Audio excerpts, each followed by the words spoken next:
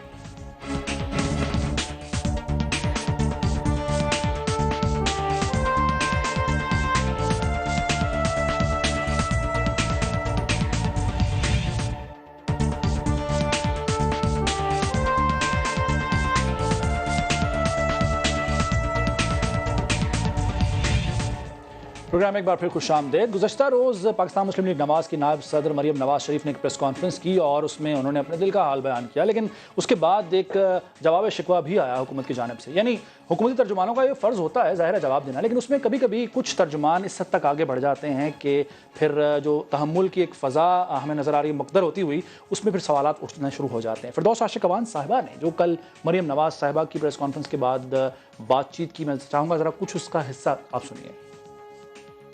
جو آپ کی کارستانیاں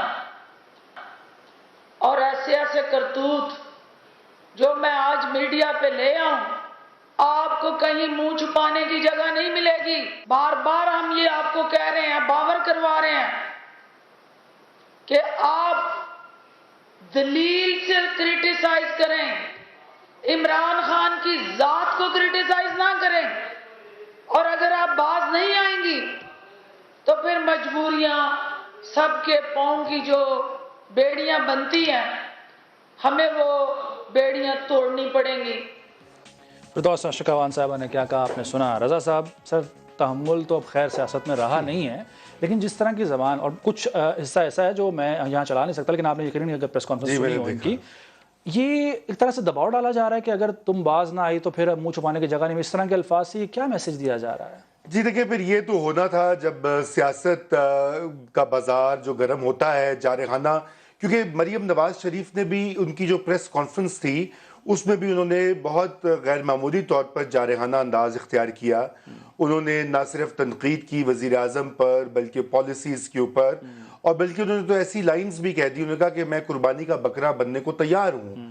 تو دیکھیے، وہ ایک تو انہوں نے جو ہے عملی سیاست میں باقاعدہ کل انہوں نے ایک وہ پبلک اس کا ڈسپلے بھی کیا کہ اب وہ ہی پی ایم ایل این کی ایک طرح سے جو اس کی عوامی پبلک فیس ہیں. اور دوسرا یہ کہ وہ نواز شریف کی جو اگریسو